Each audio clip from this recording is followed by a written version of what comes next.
ఆత్మ విషయమే దీనులైన వారు ధన్యులు, పరలోక రాజ్యము వారిది.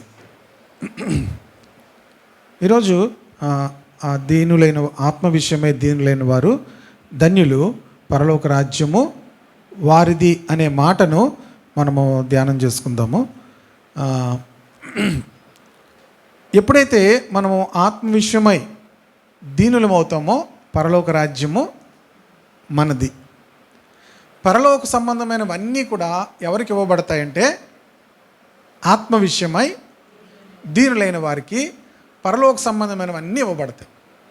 యేసుప్రభు వారు ప్రసంగించిన మొదటి ప్రసంగంలో ఆయన ప్రసంగించింది ఏంటంటే ఆత్మ విషయమై దీనులైన వారు ధన్యులు, పరలోక రాజ్యము వారిది.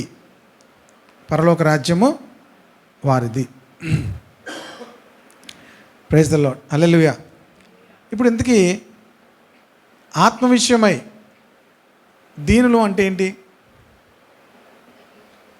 తగ్గించుకోవడం. అన్నీ మీకు ఒకటి తెలుస్తాయి, అక్కడక్కడ తెలిస్తే మనం కూడా అప్పుడప్పుడు ధ్యానం చేస్తాం కనుక లైన్గా ఒక 5-6 విషయాలను చెప్తాను, అంటే మీకు మనసులో అలా గుర్తుండడానికి. ఎప్పుడైతే మనము ఆ దీనత్వంలోనికి వస్తామో పరలోక సంబంధమైనవన్నీ మనకు దొరుకుతాయి. హల్లెలూయా. పరలోక సంబంధమైనవన్నీ కూడా మనకు దొరకాలంటే దీనత్వంలోనికి రావాలి. ఎందులోకి రావాలి? మనం ఎంత దీనులం అవుతామో అంతగా పరలోక సంబంధమైన ఆశీర్వాదాలన్నీ కూడా అనుభవిస్తాం. మొదటిది,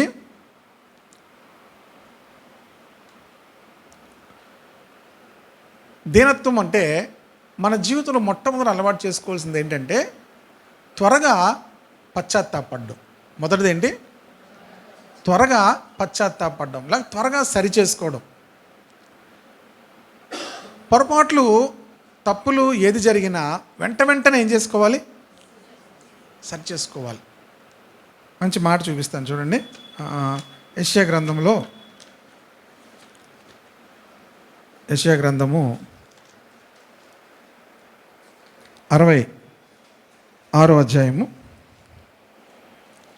2వ వచనంలో 2వ భాగం చదువుతాం, సరిపోద్ది. ఎవడు దీనుడై నలిగిన హృదయం గలవాడే నా మాట విని వణుకుచుండునో వారినే నేను దృష్టించున్నాను. ఎవడు దీనుడై, ఎవరు దీనులంటే అక్కడ మళ్ళీ చెప్తున్నాడు, నా మాట విని నలిగిన హృదయం గలవాడే నా మాట విని. దేవుడు మనతో మాట్లాడుతున్నప్పుడు వెంటనే పశ్చాత్తాపడాలి. వనకడం అంటే ఏంటి? ఇప్పుడు దేవుడు మాట్లాడుతుంటే మనందరికీ ఏం తెలుస్తుంది? నేను తప్పు చేస్తున్నాను అనే విషయం తెలుస్తుంది. దేవుని యొక్క ముఖకాంతిలో మన రహస్య పాపాలు కనబడతాయి. దేవుని యొక్క ముఖకాంతిలో ఏం కనబడతాయి? మన రహస్య పాపాలు కనబడతాయి. ఇది ఎవరు చెప్పారు ఈ మాట? మోషే చెప్పాడు. మోషే ఎలాంటి వాడు? దేవుని ముఖాముఖిగా చూసినవాడు, దేవుని ముఖాముఖిగా దేవునితో మాట్లాడిన వ్యక్తి. ఆ మాట్లాడిన వ్యక్తి ఏమన్నాడంటే, నీ ముఖకాంతిలోనికి మేము వస్తే మా రహస్య పాపాలన్నీ కనబడిపోతాయి అన్నాడు. పాపం అనగా ప్రియ దేవుని బిడ్డలారా, పాపంలో చాలాసార్లు మనం అనుకుంటాం ఏంటంటే వ్యభిచారము, దొంగతనము, ఇవన్నీ పాపాలు అనుకుంటాం. ఎందుకంటే అవన్నీ బహిరంగంగా పాపాలు, హత్యలు. కానీ మన జీవితంలో దేవుని వాక్యం ఏది చేయొద్దన్నాదో అది చేస్తేనే పాపం. బైబిల్ చెప్తుంది ఆజ్ఞ అతిక్రమమే పాపము. పాపం అంటే ఏంటి? ఆజ్ఞ అతిక్రమం పాపము. ఇవన్నీ పాపాలే. వ్యభిచారము, దొంగతనము, హత్యలు, మరి ఇంకా అబద్ధములు, దొంగతనములు, ఇవన్నీ పాపములే. కానీ అన్నిటికన్నా ముఖ్యంగా ఏంటంటే పాపము ఆజ్ఞ అతిక్రమము పాపం. ఏం పాపము? ఆజ్ఞ అతిక్రమం పాపం. దేవుని వాక్యము మేరడమే పాపం. ఇప్పుడు దేవుని వాక్యం మనం చదువుతున్నాం, దేవుని వాక్యం మనం వింటున్నాం. వింటున్నప్పుడు మనకి దేవుని వాక్యము మనం తప్పు చేస్తున్నామని చెప్తుంది, మనం ఇలా లేమని చెప్తుంది. వెంటనే మనం ఏం చేయాలి? పశ్చాత్తాపడాలి, సరి చేసుకోవాలి. పశ్చాత్తాపడాలి ముందు, సరి చేసుకోవడం నెక్స్ట్ వస్తుంది. పశ్చాత్తాపడకుండా సరి చేసుకోవడం ఎక్కడ వస్తుంది? ముందేమవ్వాలి? పశ్చాత్తాపడాలి. ఇప్పటికీ కూడా నేను బైబిల్ చదువుతున్నప్పుడు కానీ, వాక్యం వింటున్నప్పుడు కానీ సడన్గా కొన్ని మాటలు నేను అలాగ లేను, లేకపోతే నేను అలా చేయకూడదు, నేను అలా మాట్లాడకూడదు అన్న మాట దేవుడు మాట్లాడినప్పుడు వెంటనే మోకరించి పశ్చాత్తాపడతాను. మొదటి లక్షణం ఏంటి? దీనత్వంలోకి వెంటనే పశ్చాత్తాపడాలి, త్వరగా పశ్చాత్తాపడాలి. దేవుని మాట, ఎవడు దీనుడై నలిగిన హృదయం గలవాడై నా మాట విని వణుకుచుండునో వానినే నేను లక్ష్యము, వాని మీద నేను దృష్టించుచున్నాను. కనుక దేవుడు ఎవరి మీద దృష్టించుతాడు? దీనుల మీద. దీనులు ఎవరు? ఇప్పుడు ఈ లేఖన భాగాన్ని బట్టి వెంటనే దేవుని మాట వింటే భయపడాలి. దేవుని మాట విని ఏం చేయాలి? వణకాలి. ఎవడు దీనుడై నలిగిన హృదయం గలవాడై నా మాట విని వణుకుతాడో వారినే. వణకడం అంటే ఏంటి? ఎందుకు వణుకుతున్నాము? అమ్మో నేను తప్పు చేస్తున్నాను. వెంటనే ఆ తప్పు నేను చేసుకోవాలి, ఒప్పుకోవాలి, ఒప్పుకొని సరి చేసుకోవాలి. పశ్చాత్తాపడితే మనకు నెక్స్ట్ లెవెల్లోకి ఏమొస్తుంది? మనం సరి చేసుకుంటామంటే అవ్వదు. మనం పశ్చాత్తాపడితే పరిశుద్ధాత్మ సహాయం చేస్తాడు సరి చేసుకోవడానికి. కనుక మనం పశ్చాత్తాపడకపోతే మనం సరి చేసుకుందాం అనుకున్నా మనం సరి చేసుకోలేం. మరలా ఏమవుతాం? మరలా ఆ తప్పును మరలా చేయడం జరుగుతుంది. కనుక పశ్చాత్తాపడినప్పుడు ఏం జరుగుతుందంటే పరిశుద్ధాత్మ సహాయం చేస్తాడు. ఎవరు సహాయం చేస్తారు? ఎప్పుడైతే మనం పశ్చాత్తాపడతామో దేవుని ఆత్మ సహాయం చేస్తాడు. ఎందుకు సహాయం చేస్తాడంటే అసలు మనం పశ్చాత్తాపడడానికి ప్రేరేపించేవాడే పరిశుద్ధాత్ముడు. మనల్ని ఒప్పింప చేసేవాడు ఎవరు? పరిశుద్ధాత్ముడు. పరిశుద్ధాత్మ మనల్ని ఒప్పింప చేస్తున్నప్పుడు ఆ ఒప్పింపుకు మనం లోబడి మనం ఒప్పుకుంటే పరిశుద్ధాత్ముడు మనము సరి చేసుకోవడానికి కూడా సహాయం చేస్తాడు. హల్లెలూయా. దీనత్వం అంటే మొదటిది ఏం చెప్పాను? త్వరగా పశ్చాత్తాపడాలి. రెండవది త్వరగా నేర్చుకునేవారు. త్వరగా నేర్చుకునేవారు. ఇంకా చెప్పాలంటే నేర్పించబడ్డానికి అవకాశం ఇచ్చేవాళ్ళు. నేర్చుకోవడానికి ఇష్టపడేవారు. త్వరగా నేర్చుకునేవారు, త్వరగా చేర్చుకోవడానికి ఇష్టపడేవారు. ఈ రోజుల్లో మనము ఏదైనా రాలేదు అంటే కారణం ఏంటో తెలుసా? మనం నేర్చుకోవట్లేదు. ఏదైనా నాకు రాదు అని మనం అంటున్నామంటే దాని అర్థం ఏంటి? నేర్చుకోవట్లేదు. రాదు అన్న మాట వాస్తవమే. ఎంతకాలం? ఎవరికీ కూడా సహజంగా అన్నీ రావు. కానీ నేర్చుకోకపోతే ఏంటి? దాని అర్థం ఏంటి? నేర్చుకునే మనసు లేదు మనకి. నాకు వంట రాదు. ఎప్పటి వరకు రాదు? నేర్చుకునేంత వరకు రాదు. నేర్చుకునేంత వరకు రాదు. లేకపోతే నాకు ఈ పని రాదు, అది నేర్చుకునేంత వరకు రాదు. ఇప్పుడు దీనత్వం ఏంటంటే త్వరితముగా నేర్చుకుంటుంది. దీనులకు ఉండే లక్షణం ఏంటి? త్వరితముగా నేర్చుకుంటారు. గబాలు నేర్చుకోవాలి. దేవుని వాక్యం, దేవుని యొక్క సన్నిధిలో దేవుని వల్ల ప్రతి దానిని కూడా మనం నేర్చుకుంటూ ఉండాలి. నాట్ ఓన్లీ దైవ సంబంధమైనవి, భౌతికపరమైనవి కూడా త్వరితముగా నేర్చుకోవాలి. ఎవరు త్వరితముగా నేర్చుకుంటారో వాళ్ళకి దీనత్వం అలవాటు అవుతుందన్నమాట. హల్లెలూయా. నాకు రాదని చెప్పానా? రాదు. అదేంటి చెప్పండి? ఇప్పుడు నేను అలాగ అన్నాను, నాకు రాదని చెప్పానా? నాకు రాదు అంటే అర్థం ఏంటి? ఇప్పుడు దీనత్వానికి ఆపోజిట్ ఏంటి? అహంకారం కానీ, దీనత్వం, గర్వం కానీ. కనుక మనం త్వరితముగా నేర్చుకోవాలి ప్రతిదాన్ని కూడా. దేవుని బిడ్డలకు ఉండేటువంటి మంచి లక్షణం. దేవుడు ఏం ఆశపడతాడంటే మన నుంచి మనకు అన్నీ రావాలని కోరుకోడు, మనం అన్నీ నేర్చుకోవాలని కోరుకుంటాడు. దేవుడు మనకు నేర్పిస్తాడు. దేవుడు మనకేం చేస్తాడు? నేర్పిస్తాడు. చూడండి, మంచి మాట మీకు చూపిస్తాను. కీర్తనలో 32వ కీర్తన 8వ వచనం చూడండి.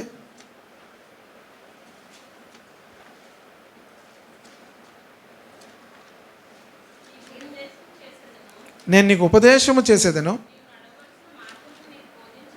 నీవు నడవలసిన మార్గము నీకు బోధించేదను, నీ మీద దృష్టి ఉంచి నీకు ఇవన్నీ దేవుడు చేస్తానంటున్నాడు. నేను నీకేం చేస్తాను? ఉపదేశము చేస్తాను, నీ మీద నీవు నడవలసిన మార్గం నీకు బోధిస్తాను, నీ మీద దృష్టించి. ఇప్పుడు నువ్వేం చేయాలి? దేవుడు ఉపదేశం చేస్తానన్నాడు, ఆయన మార్గం బోధిస్తానన్నాడు, ఆలోచన చెప్తానన్నాడు. దీనత్వం ఉంటే నువ్వేం చేస్తావు? ఇవన్నీ నేర్చుకుంటావు. నువ్వేం చేస్తావు? నేర్చుకుంటావు. ఇంకా బాగా అర్థమయ్యే మాట కూడా చూపిస్తాను చూడండి. 25వ అధ్యాయం కీర్తనలు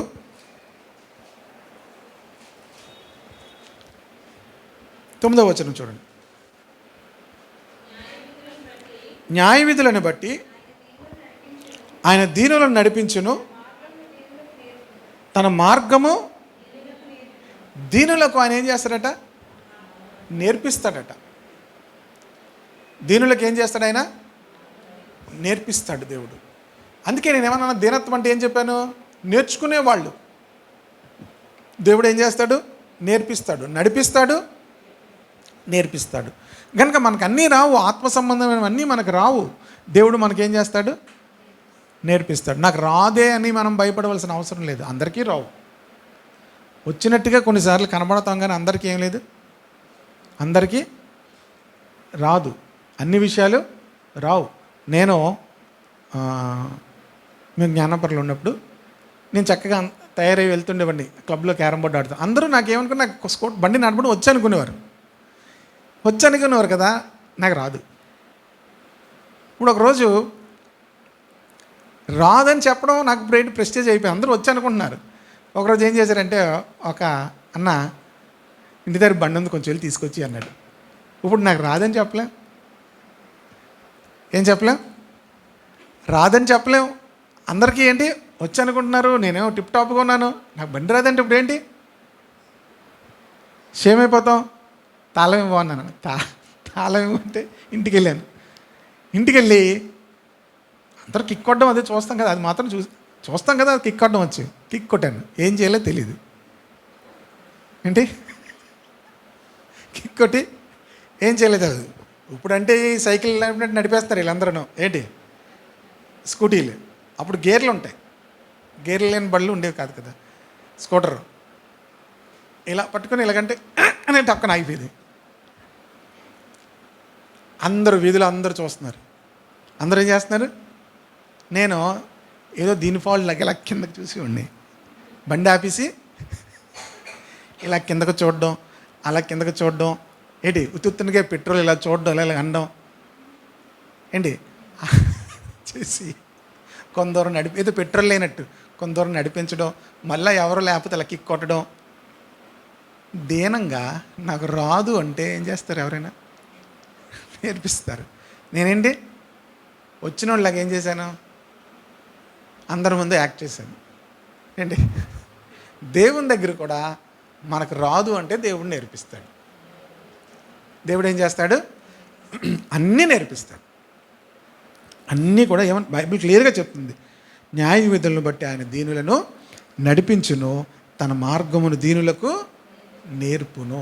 దేవుడు ఏం చేస్తాడట? దీనులకు నేర్పిస్తాడు. ప్రతి విషయమును కూడా మనం ఎంతగా దీనులు మనం ఏంటి? ప్రభా నేను నేర్చుకోవాలి, నాకు రాదు. దేవుని దగ్గరికి వెళ్ళి మనం ఏం చెప్పాలి? నాకు రాదు, నాకు తెలియదు, నాకు జ్ఞానం లేదు, నేను గ్రహించలేను, నాకు శక్తి లేదు. ఇవన్నీ మనం ఎవరి దగ్గర? దేవుని దగ్గర ఒప్పుకోవాలి. ఒప్పుకుంటే దేవుడు ఏం చేస్తాడు? నేర్పిస్తాడు. అర్థమైంది కదా? దీనత్వం అంటే ఏంటి? దేవుని దగ్గరికి వెళ్ళి ఒప్పుకుంటే దేవుడు మనకు నేర్పిస్తాడు. ఇంకా త్వరితముగా మనం ఏం చేయాలి? నేర్చుకోవాలి. ప్రతి విషయాన్ని కూడా రాసుకోవాలి. ఓకేనా? నేర్చుకోవాలి, రాసుకోవాలి. మనం అలా రాస్తుంటే డబల్ బెనిఫిట్ అన్నమాట. ఓకేనా? కనుక నేర్చుకోవడానికి దేవుడు మనకు చాలా కృపణిస్తాడు. దీనత్వం అంటే ఏంటి? నాకు రాదు అని ఒప్పుకోవడమే. నాలాగా స్కూటర్ రాకపోయినా అటు చూడడం ఇటు చూడడం చేసామంటే ఏమవుద్ది? దేవుని మహాకృపను బట్టి కొంత నడిపించుకొని వచ్చేసాను. చుట్టూ వీధులు, అక్కడ జ్ఞానపురం అంటే వీధులు అందరూ మనుషులందరూ చూస్తారు, కనబడుతాం అందరికీ. ఇది స్కూటర్ రాదు అనుకుంటారని అస్తమాటికి పెట్రోల్ ట్యాంక్ ఓపెన్ చేయడం, ఇలా పెట్రోల్ ఉంది అందులో, ఇలా అనడం అంటే పెట్రోల్ అయిపోయింది నడిపిస్తున్నారు అనుకున్నట్టుగా యాక్ట్ చేశాను. తర్వాత నా ఫ్రెండ్కి ఒక అబ్బాయికి చెప్పాను, బాబు నాకు బండి రాదు అంటే మొత్తం అది నేర్పించాడు. తర్వాత నేర్చుకున్నాను. కనుక ప్రియ దేవుని బిడ్డలారా, మనము దీనులముగా మనము అవుతే దేవుడు మనల్ని ఏం చేస్తాడు? నేర్పిస్తాడు. దీనులకు ఆయన తన మార్గం ఏం చేస్తాడు? నేర్పిస్తాడు. పరలోక సంబంధమైనవన్నీ ఎవరికి ఇస్తాడు? దేవుడు దీనులకు ఇస్తాడు. హల్లెలూయా. మనం ఎంత దీనులమైతే అంతగా పరలోక సంబంధమైన వాటన్నిటిని దేవుడు మనకు అనుగ్రహిస్తాడు. మూడవది, త్వరితముగా ఇతరులను క్షమించగలగాలి. దీనత్వం అంటే ఏంటి? త్వరితముగా ఇతరులను క్షమించగలగాలి. ఎందుకు క్షమించగలుగుతాం అంటే, ముందు పాయింట్ ఏంటి? మనకే ఏమీ రాదు. మీకు మంచి మాట చూపిస్తాను చూడండి. తీతు గ్రంథము, తీతుకు రాసిన పత్రిక 3వ అధ్యాయము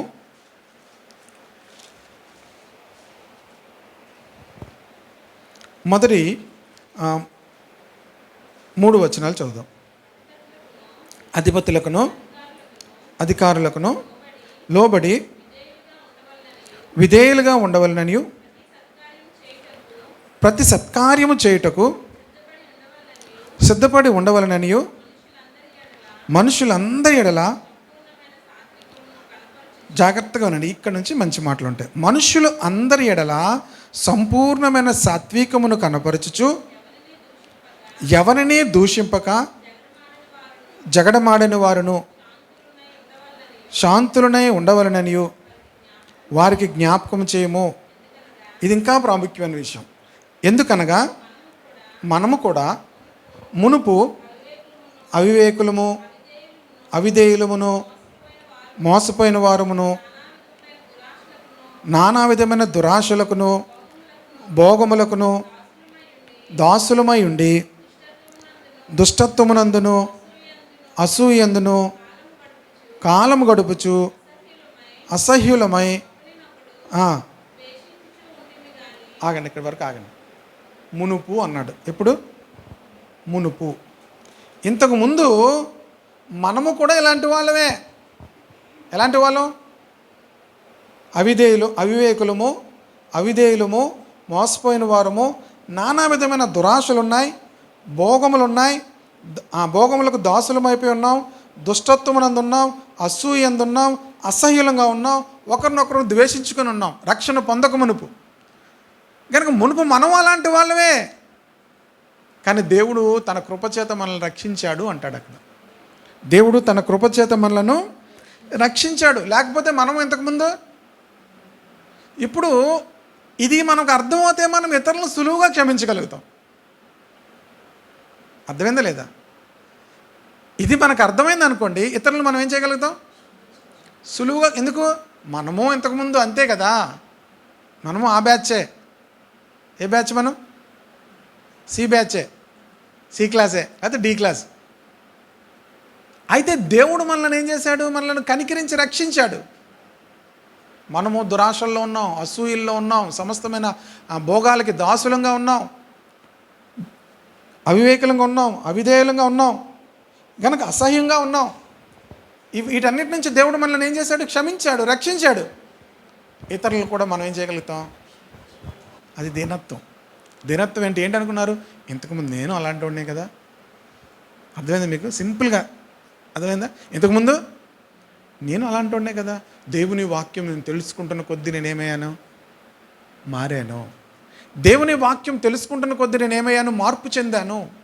దేవుని ఆత్మ నన్ను ఒప్పిస్తున్న కొద్దీ నేనేమయ్యాను? సరి చేసుకుని మార్పు చెందాను. దేవుని ఆత్మ నన్ను మార్చింది తప్ప నేను అలాంటి వాడిని. ఇప్పుడు అలాంటి వాళ్ళు మనకు కనిపిస్తే ఏం చేయాలి? రావద్దు, ముట్టుకోవద్దు అని అనకూడదు.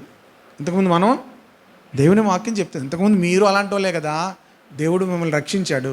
ఇప్పుడు మనం ఏం చేయాలి? వాళ్ళని ఎవరిని దూషించద్దు అన్నాడు. అందుకే అందరి పట్ల సాత్వికం కనపరుస్తుంది. ఎవరిని దూషించద్దు, ఎవరితోనే జగడమాడద్దు, శాంతులనై ఉండవలన వారికి జ్ఞాపకం చేయి. 2వ వచనంలో ఉంది ఇది. ఎవరిని దూషించకూడదు, ఎవరితోనే జగడమాడకూడదు, శాంతులముగా ఉండాలని జ్ఞాపకం చేయి. ఎందుకంటే మునుపు మనం అలాంటి వాళ్ళమే కదా, రక్షణ పొందాము. పౌలు కూడా మరి తన గురించి కూడా చెప్పుకుంటాడు కదా, నేను ఇంతకుముందు అలాంటి వాడినే, కోపం వచ్చేది, ఎంతో విపరీతంగా ఉండేవాడిని. ఇప్పుడు ఏమైంది? మారాను. ఎవరు మార్చారు? ఇదే జాగ్రత్తగా. నువ్వు మారావా? దేవుడు మార్చాడా? బాగా చెప్పాలి. నువ్వు మారావా? దేవుడు మార్చాడా? అంతే కదా. అది మీరు మారిపోయారా? మీరు మారిపోయారు అనుకున్నప్పుడే ప్రాబ్లం. దేవుడు నన్ను మార్చాడు. హల్లెలూయా. దేవుని ఆత్మ నన్ను మార్చింది. అది దీనత్వం. నువ్వు మారిపోయావు అనుకుంటే నీకేమొస్తాయి? చిన్న చిన్న కొమ్ములు వస్తాయి. మన తల్ల ఇలా ఇలాగ అనుకున్నాం అనుకో, 2 కొమ్ములు, అబ్బా ఏంటి కొమ్ము అనిపిస్తుంది మనకేం తగులుతాయి? కొమ్ము తగులుతాయి. మీరు ఆ కొమ్ములు అలాగే ఉంచుకున్నారంటే ఎప్పుడో ఒక అద్దంలో చూసుకున్నప్పుడు మీకు కొమ్ములు కనబడతాయి, మీరు కంగారు ఎక్కిపోతారు. ఇంకా కళ్ళలోనైనా కనబడతాయి, మీరు అద్దంలో ఉన్నప్పుడు అయినా కనబడతాయి. సడన్గా మీరు దువ్వుకున్నప్పుడు ఇలా అద్దంలో 2 కొమ్ములు ఇలాగ ఉన్నాయనుకోండి, పిచ్చి కేకలు వేసేసి ఏం చేస్తారు? కనుక మన జీవితాల్లో దేవుని బట్టి దేవుడు మనల్ని ఏం చేశాడు? మార్చాడు. కనుక మనము కూడా ఇతరులను ఏం చేయగలగాలి అంటే, దేవుడు మనల్ని అలా ఉన్నా మనల్ని క్షమించాడు, మార్చాడు. కనుక మనం ఇతరులను క్షమించడానికి రెడీగా ఉండాలి. అంతేనా? మొదటిది త్వరగా పశ్చాత్తాపడాలి. రెండవది త్వరగా నేర్చుకోవాలి. మూడవది క్షమించడానికి సిద్ధంగా ఉండాలి. నాలుగవది దేవుని బిడ్డలారా, అన్ని విషయాల్లో దేవునికి మహిమ ఇవ్వాలి. అన్ని విషయాలలో ఇందాక ఎవరు ప్రార్థన చేసినప్పుడు అన్నారు, నాకు గుర్తులేదు ఎవరు, నీ మహిమను మేము నా మహిమను దేవుడు ఏమన్నాడు? వేరొకరికి ఇచ్చేవాడును కాను అన్నాడు. కనుక మహిమంతా ఎవరిది? దేవునిది. మహిమంతా ఎవరిది? దేవుడు ఒక మాట అంటాడు పాత నిబంధనలో, కొవ్వంతయు నాది అంటాడు. ఆయన కొవ్వు. చాలామంది చూడండి, కొంతమందికి ఎలా అడిగి ఏమి ఎక్కువైంది అంటారు? ఏమి ఎక్కువైందంటారు? మాట్లాడాడండి బాబు, ఏదో తెలియనట్టు నేనేదో కొవ్వు ఎక్కువైంది అంటారు కదా. వాడికి ఏమైందంటారు? వాడికి లేకపోతే ఆమెకి ఏమి ఎక్కువైపోయింది? ఇంతకుముందు ఎలాగుండేది, ఇంతకుముందు ఎలాగే తిరిగేది, అందరినీ ఇప్పుడు బాగా ఏమైంది? కొవ్వు ఎక్కువైంది అంటారు కదా. దేవుడు ఏమంటున్నాడు? కొవ్వంతా అది. నేను ఒకసారి కొవ్వుది ఏంది ఏంటి అంటే, మహిమంతా ఆయనది. మనం గర్వించడానికి ఏం లేదు. అర్థమైందా? మన కొవ్వు ఎక్కువైందంటే ఏంటి? బలుపు ఎక్కువైంది కొంత అంటారు కదా. దేవుని కొవ్వంతా ఎవరిది? మనం దాన్ని ముట్టుకోకూడదు. అంటే మహిమంతా మనం అన్ని విషయాల్లో దేవునికి, మనం ఎంత చేసినా ఏం చేసినా దేవునికే మహిమ ఇవ్వాలి. మనల్ని మనుషులు ఎంత పొగిడినా, ఎంత గొప్పవారని మన గురించి అనుకున్నా మనం ఏం చేయాలి తెలుసా? జాగ్రత్తగా తీసుకెళ్ళి ఏం చేయాలి? అనుకోండి అన్నీ చెప్పుకొని అవన్నీ తీసుకొచ్చి ఎవరికి ఇచ్చేయాలి? దేవునికి ఇచ్చేయాలి. హల్లెలూయా. ఎంతమంది ఎన్ని పొగిడినా అవన్నీ దాచుకొని ఇంటికి తీసుకొచ్చి ఏం చేయాలి? ఇదంతా ఎవరిది? నీదే ప్రభువా, కొవ్వంతా నీదే. ఆమేన్. హల్లెలూయా. దీనత్వం అంటే దేవునికే సమస్త మహిమ ఇవ్వాలి. సమస్త మహిమ. ఏ విషయంలో ఎవరు మనల్ని పొగిడినా, ఎవరు మనల్ని ఏమన్నా మనం ఏం చేయాలి? నిన్న కిందకి వెళ్ళినప్పుడు అంకుల్ గారు, అమ్మాళ్ళ ఫ్రెండ్ భాస్కర్ గారు, మీరు మా మీద దెబ్బ కొట్టేశారు అన్నారు. ఏమన్నారు? మమ్మల్ని ఇదనేసారు అంటే సరదాగా అన్నారులేండి. తెల్లగున్న వాళ్ళ మీద ఇలాగ అనేసారు అన్నారు. ఇప్పుడు నేను తెల్లగా పుట్టడానికి, ఇంకొకరు నల్లగా పుట్టడానికి ఏం చేశాం చెప్పండి? మీకు అర్థం అవుతుందా? ఇప్పుడు అందరూ ప్రస్తుతం ఇలా అందరూ తెల్లగానే కనబడుతున్నారు ఏంటి? తెల్లగా పుట్టడానికి మీరు ఏం చేశారు? మరి ఎందుకు మీకు అడవడి? తెల్లగా పుట్టడానికి మీరు ఆఫ్రికాలో పుట్టుంటే ఏమవురు? మీరు ఆఫ్రికా దేశంలో కానీ మీరు జన్మించుంటే ఎలా పుట్టుండేవారు? తెల్లగా పుట్టిండేవారా? ఉంగరాల జుత్తు. చూడండి ఒకసారి ఆఫ్రికా వాళ్ళని ఒకసారి ఏంటి టీవీలో పెట్టి ఆఫ్రికా మనుషులను చూసి మీరు ఆఫ్రికాలో పుడితే అంతేనా? ఇప్పుడు ఇందులో గొప్ప ఏముంది మీకు? దేవుడు ఇప్పుడు ఎవరికి వాళ్ళు మహిమ? మనల్నంతా, మనకున్నదంతటిని బట్టి కూడా దేవునికే మహిమ ఇవ్వాలి. సో దీనత్వం అంటే మనం నేర్చుకుంటున్న కొద్దీ మన జీవితాలకి ఇవన్నీ అర్థమవుతాయి. లేకపోతే మనం ఏమవుతాం? రక్షించబడకముందు ఓ పావు గంట 20 నిమిషాలు బయటికి వెళ్ళకముందు అద్దంలో ఉండవలసి వచ్చేది. ఎంతసేపు? ఇంకెక్కువసేపా? అంతసేపు అద్దం ముందుండి అలా దూకొని ఇలా దూకొని నన్ను ఒక్కొక్కసారి ఇలా అస్తమాటికి ఒక అని చెప్పి, ఒరే తలలో చేయి తీరా అనేవారు. ఇంకా అస్తమాటికి ఇలా ఆ హెయిర్ స్టైలు అవన్నీ. ఇప్పుడు రక్షించబడిన తర్వాత ఒక్కొక్కసారి అద్దం చూసుకోకుండా కూడా వెళ్ళిపోయిన సందర్భాలు ఉంటాయి. ఒక్కోసారి ఇప్పుడు ఎందుకు ఏం చూసుకున్నా ఎవరిదంతది కూడా మనల్ని చూసుకున్నప్పుడల్లా దేవునికి ఏం చెప్పాలి? మహిమ చెప్పాలి. హల్లెలూయా. ఇది అలవాటు చేసుకోవాలి. ఇప్పటికీ కూడా మీరు ఫోటోలు రేపు పెళ్లి ఫోటోలు అవుతాయి. పెళ్లి ఫోటోల్లో ఎవరి ఫోటో చూస్తారు చెప్పండి? ఆల్బమ్ వస్తుంది. ఆల్బమ్ రాగానే ఎవరు చూస్తారు చెప్పండి? పెళ్లి కూతురుని చూడరు, పెళ్లి కొడుకుని చూడరు. గబగబ గబగబ మీరు ఎక్కడున్నారో అని తిప్పుతారు. తీసినప్పుడు ఆ ఫోటో తీయగానే మీరు ఇలాగ ఉన్నారు ఫోటోలో. అప్పుడు ఏమంటారు చెప్పండి? దుర్మార్గుడు, దుష్టుడు ఎవరు? ఫోటోగ్రాఫర్ ఎవరు? అప్పటికీ చెప్తున్నాను, అప్పటికి తీసాడు, కళ్ళు మూసుకున్నప్పుడు తీసాడు అని ఆయన తిట్టుకుంటారు. పెళ్ళి కూతురు మీకు సంబంధం లేదు, పెళ్ళి కొడుకు మీకు సంబంధం లేదు, చుట్టూ ఉన్నవారు మీకు సంబంధం లేదు, ఎవరు ఎంత బాగున్నారో మీకు సంబంధం లేదు. మీరు మాత్రం కళ్ళు మూస్తే ఏం చేస్తారు? మీ ఫోటోనే మీరు చూసుకుంటారు. అవునా? మనము మన జీవితాల్లో మనం దేవునికి ఏం చేయాలి? మహిమ ఇవ్వాలి. పోనీ మీరు అందంగా కనపడ్డారు, ఇప్పుడు మీరు ఏం చేస్తారు? మీ ఫోటో బాగా వచ్చింది, ఏం చేస్తారు? మళ్ళా ఆ ఆల్బమ్, ఒక్క నిమిషం ఆల్బమే నేను ఫోటో తీసుకుంటాను, ఆ ఫోటో మీరు తీసుకొని ఆ ఫోటో మీరేం చేస్తారు? స్టేటస్ పెట్టుకుంటారు. ఏం చేస్తారు? ఆ ఫోటో స్టేటస్ పెట్టుకుంటారు. ఇంక 24 గంటలు మనం దేవుళ్ళు ఎదుగుతున్నప్పుడు ఇవన్నీ ఏమవ్వాలి? దేవునికే మనం ఏం చేయాలి? మహిమ ఇవ్వాలి. Praise the lord. హల్లెలూయా. ఎవరికి ఇవ్వాలి మహిమ? దేవునికి ఇవ్వాలి. మనం తగ్గాలి. దేవుడు యోహాను ఏమన్నాడు? నేను తగ్గాలి, ఆయన హెచ్చాలి అన్నాడా? యోహాను అందరూ పొగుడుతున్నారు. యోహాను సువార్తలో ఈ మాటను చెప్పి నెక్స్ట్ వర్షన్ చెప్తారు. యోహాను సువార్త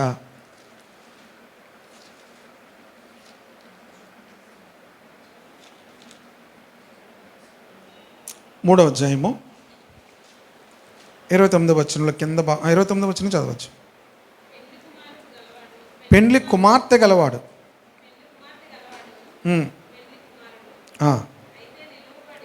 అయితే నిలవబడి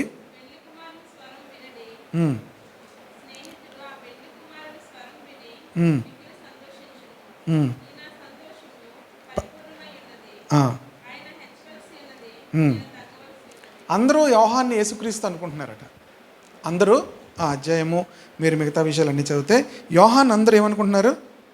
యేసుక్రీస్తు అనుకుంటున్నారట. ఈయనే రావాల్సిన ప్రవక్త. కొంతమంది ఏలియా అనుకుంటున్నారు, కొంతమంది ఇర్మియా అనుకుంటున్నారు, కొంతమంది అలాగా ఒక్కొక్క విధంగా యోహాన్ గురించి అనుకుంటున్నారు. అందరూ యేసుక్రీస్తు నేనే అంటే అప్పుడు యోహాన్ ఏమంటున్నాడు? పెండ్లి కుమార్తె గలవాడు, పెండ్లి కుమారుడు, పెండ్లి కుమార్తె గలవాడు, పెండ్లి కుమారుడు. అట్లా పెండ్లి కుమారుని స్వరము వినడి స్నేహితుడు ఆ పెండ్లి కుమారుని స్వరం విని మిక్కిలి సంతోషించును. నా సంతోషము, ప్రభు వచ్చేసారు, నా సంతోషము పరిపూర్ణమైంది కనుక ఆయన హెచ్చాలి, నేనేమివ్వాలి? తగ్గవలసి ఉంది. మన జీవితాల్లో దీనత్వం అంటే ఏంటంటే ఆయన హెచ్చాలి, మనం ఏమవ్వాలి? తగ్గాలి. మనం ఇది అలవాటు చేసుకోవాలి. దీనత్వంలో మనం ఎదుగుతున్నాము అంటే ఇవన్నీ ఎందుకు చెప్తున్నాము? మనం ఎంత దీనులమవుతామో అంత పరలోక సంబంధమైన వాటిని దేవుడు మనకిస్తాడు. పరలోకంలో ఉన్న వాటన్నిటిని మనం అనుభవించాలి అంటే మనం దీనత్వాన్ని అలవాటు చేసుకోవాలి. దీనత్వంలో మరొక భాగం ఏంటంటే ప్రభువు హెచ్చాలి, మనము అన్ని విషయాల్లో ఆయన హెచ్చాలి, మనము తగ్గాలి. ఇది అలవాటు అవుతున్న కొద్దీ ఆత్మ సంబంధమైనవి, పరలోక సంబంధమైనవి అన్నీ మనవే. దేవుడు ఇచ్చేస్తాడు, ఇంకా మీరు వద్దన్నా ఇస్తాడు. ఎందుకు?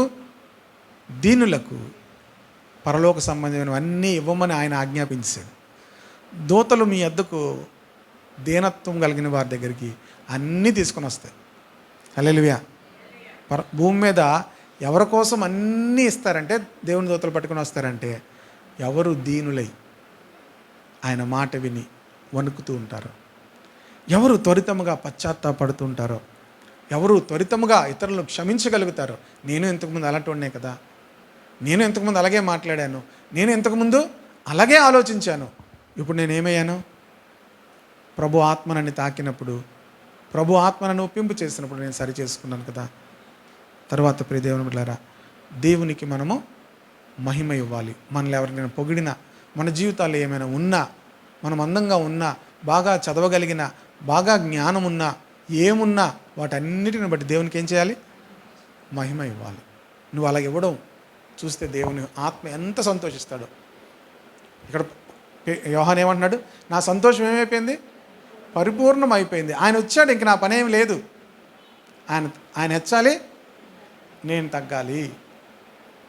కనుక ప్రియ దేవుని బిడ్డలారా, ఇంకో చోట అంటాడు, ఆయన చెప్పులు వారు విప్పుటకు కూడా నేను యోగ్యుడను కాను. కనుక నేను ప్రభువుని చూసి నేను చాలా సంతోషిస్తున్నాను. నా సంతోషం ఏమైపోయింది? పరిపూర్ణం అయిపోయింది అంటున్నాడు. కనుక మన జీవితాల్లో యేసు ప్రభుని అన్ని విషయాల్లో ఏం చేయాలి? హెచ్చించాలి. చివరిగా దేవుని మీద ఆధారపడాలి. దీనులు ఏం చేస్తారు? ప్రతి విషయంలో కూడా దేవుని మీద ఆధారపడాలి. దేవుని మీద ఆధారపడే జీవితం మనకు కావాలి. చాలాసార్లు రాజుల గ్రంథాలు మనం చదువుతున్నప్పుడు, రాజుల జీవితాలు చూసినప్పుడు, వారు మొదట్లో దేవుని మీద ఆధారపడేవారు. మొదట్లో ఏం చేసేవారు? దానికి ఉదాహరణ ఆశ. దేవుని మీద ఆధారపడేవాడు. దేవుని మీద ఆధారపడినటువంటి దినాల్లో తన రాజ్యం బహుగా విస్తరించింది. అతనికి ఆశ్చర్యకరమైన సహాయం పంపబడింది. అతనికి ఏమైంది? ఆశ్చర్యకరమైన సహాయం పంపబడింది. తరువాత దినాల్లో ఆశ దేవుని మీద ఆధారపడడం మానేశాడు. ఎవరి మీద ఆధారపడడం మానేశాడు? దేవుని మీద ఆధారపడడం మానే. ఇప్పుడు అందుకే దీనత్వానికి ఆపోజిట్ ఏం చెప్పాను? అహంకారము, గర్వము ఎప్పుడైతే మన జీవితాలకు వస్తాయో దేవుని మీద మనము ఆధారపడడం అనేది మానేస్తాం. కనుక దేవుని మీద మనము ఆధారపడడం అనేది నేర్చుకోవాలి. ఎంతగా ఈ విషయాలన్నీ కూడా 2వ దినవృత్తాంతాల గ్రంథము 14-15 అధ్యాయంలో ఉంటాయి.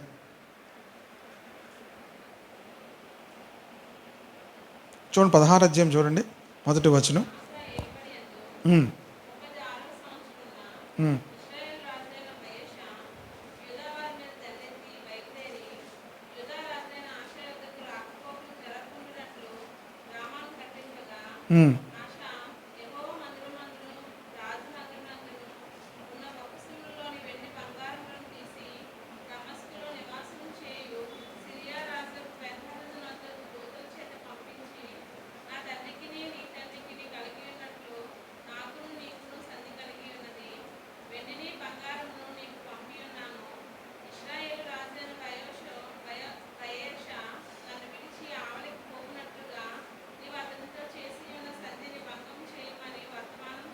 ఆగండి, ఇంతకుముందు 14 అధ్యాయంలో కూడా ఆశా జీవితంలో గొప్ప యుద్ధము వచ్చినప్పుడు ఆశ దేవుని సన్నిధిలో మొర్రపెట్టాడు, నీకన్నా మాకు ఎవ్వరు లేరు. చూడండి 14-11.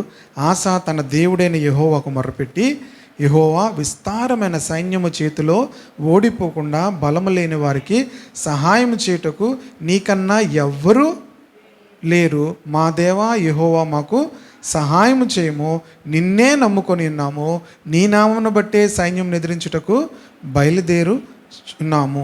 యెహోవా నీవే మా దేవుడవు, నరమాత్రులు నీపైని జయమునందనీయకుము అని ప్రార్థింపగా. మంచి ప్రార్థన చేశాడు.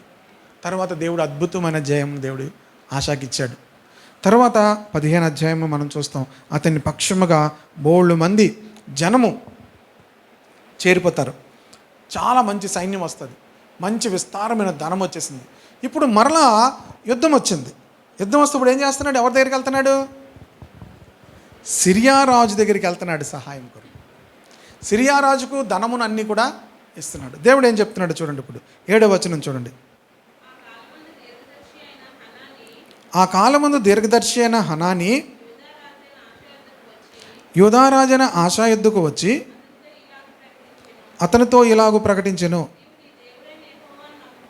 నీవు నీ దేవుడైన యెహోవాను నమ్ముకొనక సిరియా రాజును నమ్ముకొంటివే.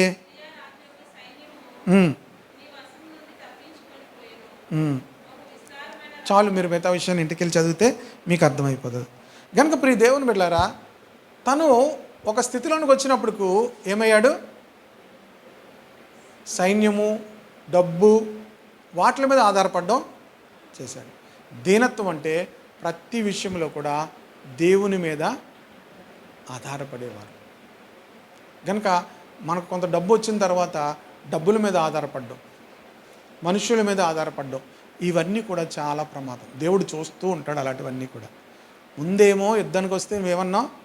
నీవు తప్ప మాకెవ్వరూ లేరన్నావు, నువ్వే మాకు సహాయం చేయాలన్నావు, నిన్నే మేము నమ్ముకొని ఉన్నాము అన్నారు. అన్నీ కూడా మాట్లాడాడు. ఇప్పుడు ఏమైంది? సైన్యం ఉంది, డబ్బు ఉంది. కనుక ఇప్పుడు ఏం చేస్తున్నాడు? ఎవరు నమ్ముకుంటున్నాడు? డబ్బును నమ్ముకుంటున్నాడు. డబ్బు తీసుకెళ్ళి ఏం చేస్తున్నాడు? ధనము, బంగారం తీసుకెళ్ళి సిరియా రాజుకి ఇచ్చి సంధి చేసుకొని, నువ్వు ఇశ్రాయేల్ రాజుకి సహాయం చేయొద్దు, మాకు సహాయం చేయని చెప్పి వాళ్ళతో సంధి చేసుకుంటున్నాడు. కనుక మన జీవితంలో ఇవన్నీ కూడా మన అనుభవాల్లో వస్తాయి. ఇవన్నీ కూడా ఈరోజు మనం బాగానే ఉండొచ్చు, ఇవన్నీ మన జీవితాల్లో వస్తాయి. ఇది మనకి ఎవరికీ తెలియదు, బయట ఎవరికీ తెలియదు మీరు ఎలా చేస్తున్నారో. ఆశా చేసినది రాయబడింది కనుక మనకు తెలిసింది. కానీ దేవుడు అన్నీ చూస్తున్నాడు. మనం ఎవరి మీద ఆధారపడతామో. దీనత్వం అంటే ఎలాంటి పరిస్థితులు వచ్చినా మనం దేవుని మీదే ఆధారపడాలి. నీవే మాకు దిక్కు ప్రభా, నీవు తప్ప మాకెవరు లేరు, మాకు సహాయం చేయమని చెప్పి మనం దేవుని సన్నిధిలో ప్రతి విషయముని గురించి కూడా ప్రార్థించే వారంగా ఉండాలి. ఈ ఆధారపడడం అంటే ఏంటి? ప్రార్థన ఎప్పుడు కూడా మనము దేవుని మీద ఆధారపడడానికి సూచనగా ఉంటుంది. మనం ప్రార్థన చేయడం లేదు, ప్రార్థన తగ్గిపోతుందంటే అర్థం ఏంటి? నువ్వు దేవుని మీద ఆధారపడడం అనేది ఏమవుతుంది? తగ్గిపోతుంది. కనుక ఎప్పుడైనా ఈ సూచన మీరు పెట్టుకోండి అంతే. ఎప్పుడైనా మీకు ప్రార్థన తగ్గుతుందంటే అర్థం ఏంటి? దేవుని మీద ఆధారపడడం ఏమవుతుంది? తగ్గిపోతుంది. దీనులు నిత్యము కూడా దేవుని మీద ఏమవుతారు? ఆధారపడి ఉంటారు. 5 విషయాలు చెప్పాను. కనుక మన అందరి జీవితాల్లోనూ కూడా ఈ దీనత్వం ఎప్పుడైతే ఉంటుందో పరలోక రాజ్యం మనది. పరలోక రాజ్యం అంటే మనం పరలోక రాజ్యంలోనికి వెళ్ళడం ఒకటే కాదు, పరలోక రాజ్యంలో ఉన్నవన్నీ మనకు దేవుడిస్తాడు. హల్లెలూయా. రక్షించబడిన వాళ్ళందరూ ఎక్కడికి వెళ్తారు? పరలోక రాజ్యం వెళ్తారు. కానీ పరలోక రాజ్యమే మనం అనుభవించాలంటే దీనత్వంలోనికి రావాలి. హల్లెలూయా. దీనత్వంలోనికి మనం వస్తే పరలోక రాజ్యంలో ఉన్నవన్నీ దేవుడు మనకిస్తాడు. ఆమేన్. కనుక దీనత్వాన్ని ఏం చేయాలి? ప్రాక్టీస్ చేయాలి. హల్లెలూయా. త్వరితముగా పశ్చాత్తాపడడం, త్వరితముగా నేర్చుకోవడం, క్షమించడం. ఇంకోటి ఏం చెప్పాను? దేవుని అన్ని విషయాల్లో మహిమపరచడం, దేవుని మీద ఆధారపడడం. ఏ పరిస్థితులు వచ్చినా దేవుని మీద ఆధారపడేవాళ్ళు దేవుడు చూసి ఎంత సంతోషిస్తాడో. దేవుని ఆత్మ వారి అందు ఏమవుతుందట? ఆనందిస్తాడు. కనుక అందరం కళ్ళు మూసుకుందాం. ప్రభు ఆత్మ మన యందు సంతోషించినట్లుగా ఆత్మ విషయమై దీనులైన వారు ధన్యులు, పరలోక రాజ్యము వారిది. కనుక మనమందరమును కూడా ఈ సాయంకాల సమయంలో మరొకసారి ఎప్పుడు కూడా త్వరితముగా పశ్చాత్తాపడడానికి, దేవుని మాట వింటున్నప్పుడు ఎవడు దీనుడై నలిగిన హృదయం గలవాడై నా మాట విని వణుకుచుండునో వానినే నేను లక్ష్యము ఉంచుచున్నాను, వాని మీద నేను దృష్టి ఉంచుచున్నాను అంటున్నాడు. దీనులకు నేను నేర్పిస్తాను అంటున్నాడు, దీనులను నేను నడిపిస్తాను అంటున్నాడు దేవుడు. మనం నేర్చుకునే వారంగా ఉండాలి, త్వరితముగా నేర్చుకునే వారంగా ఉండాలి. మనము నేర్చుకోవడానికి ఒకటే కారణం, ప్రభువా నాకు రాదు, ప్రభువా నాకు తెలియదు, నాకు జ్ఞానము లేదు, నాకు వివేకము లేదు, నాకు బలము లేదు అని మనం ఆయన దగ్గర ఒప్పుకుంటే దేవుని ఆత్మ మనల్ని నడిపిస్తుంది. త్వరితముగా ఇతరులు మనం క్షమించగలగాలి. మనం ఇతరులను త్వరితంగా క్షమించలేకపోతున్నాము అంటే మనలో దీనత్వం లేదు. ఎందుకంటే మనము కూడా మునుపు అవిధేయులమే, అవివేకులమే, మోసపోయిన వారమే, దూషకులమే, అసహ్యంగా ప్రవర్తించిన వారమే. ప్రభు మనల్ని క్షమించాడు. మనకి ఇతరులను కూడా మనము క్షమించగలుగుదాం. దేవునికి మహిమనిద్దాం. దేవుడు మనకు అనుగ్రహించినటువంటి ఆరోగ్యాన్ని బట్టి, దేవుడు మనకు అనుగ్రహించిన అందాన్ని బట్టి, దేవుడు మనకు అనుగ్రహించిన సమస్తాన్ని బట్టి ప్రభా కృపచేత నీవు నాకు అనుగ్రహించావు, నీకు వందనాలు ప్రభా. నీ కృపచేతనే నేను సమస్తమును కలిగి ఉన్నాను ప్రభా. నీకు స్తోత్రాలు. చివరిగా ఆయన మీదే మనం ఎప్పుడూ ఆధారపడాలి. మనుషుల మీద కాదు, ధనం మీద కాదు, ప్రభు మీద మనం ఆధారపడాలి. పరలోక రాజ్యంలో ఉన్న వాటిని దేవుడు మనకు అద్భుతంగా దేవుడు దయచేస్తాడు. పరిశుద్ధుడా ప్రభా, దీన స్థితిని మాకు దయచేయ ప్రభా. దీనులముగాని సన్నిధిలో ఉండే కృప మా అందరికీ దయచేయండి. అన్నడూ కూడా ప్రభా మేము నాయన తండ్రి ఈ దీనస్థితిని మా జీవితంలో నుంచి పోగొట్టుకోకుండా సహాయం చేయ ప్రభా. పరలోక రాజ్యము మాదని మీరు చెప్తున్నారు ప్రభా. ఆత్మ విషయమే దీనులైన వారు ధన్యులు, పరలోక రాజ్యం వారిదని మీరు చెప్తున్నారు. నాయన మేమందరము పరలోక రాజ్యంలో ఉన్న వాటిని అనుభవించాలి. పరలోక రాజ్యంలో ఉన్న మేలు, పరలోక రాజ్యంలో ఉన్నటువంటి నాయన నెమ్మది, శాంతి, సమాధానము, ఆనందము, ప్రతి విధమైనటువంటి ఆశీర్వాదములు ప్రతి ఒక్కరూ అనుభవించడానికి దీన స్థితిని, దీన ప్రభా వస్త్రమును మా అందరికీ ధరింపచేయండి. ఈ సాయంకాల వేళలో ఈ సమయాన్ని మాకు ఆశీర్వాదకరంగా ఉంచారు. మీకు వందనాలు తండ్రి. ఇదిగో దేవ, రేపు పునరుత్థాన దినము కొరకు కూడా మమ్మల్ని సిద్ధపరచండి. ప్రతి ఒక్కరూ నీ సన్నిధిలో ప్రభా కనబరుటకు కృప దయచేయి. ఆయన సాతాను వేసేటువంటి ప్రతి తంత్రాలను లయము చేయండి. సంఘంలో ఉన్న బిడ్డలందరికీ నీ కృప దయచేయండి. సాతాను తంత్రాల నుంచి వారిని కాపాడి నీ సన్నిధికి వచ్చి నిన్ను ఆరాధించి, నిన్ను స్తుతించి నీ మందిరములో నీ యొద్ద నీ పాదముల దగ్గర నేర్చుకునే కృప దయచేయండి. ప్రతి ఒక్కరిని బలపరచండి ప్రభా. నీకు వందనాలు చెల్లిస్తున్నాం. ఇదిగో ప్రభా, నెక్స్ట్ వీక్ జరగనైన ప్రభా నాయన రిసెప్షన్, అలాగే తండ్రి వివాహం కొరకు కూడా ప్రార్థన చేస్తున్నాం. నాయన జతపరచబడుతున్న ప్రభా, నాయన సుధాను ప్రభా, పింకీని నాయన నాయన మరి రాజీవ్ని మీ చేతులకు అప్పగిస్తున్నాం. వారి జీవితాలు కట్టుకోగలిగే జ్ఞానం వారికి దయచేయి ప్రభా. నాయన మాదిరికరంగా జీవించగలిగే కృప వారికి దయచేయి.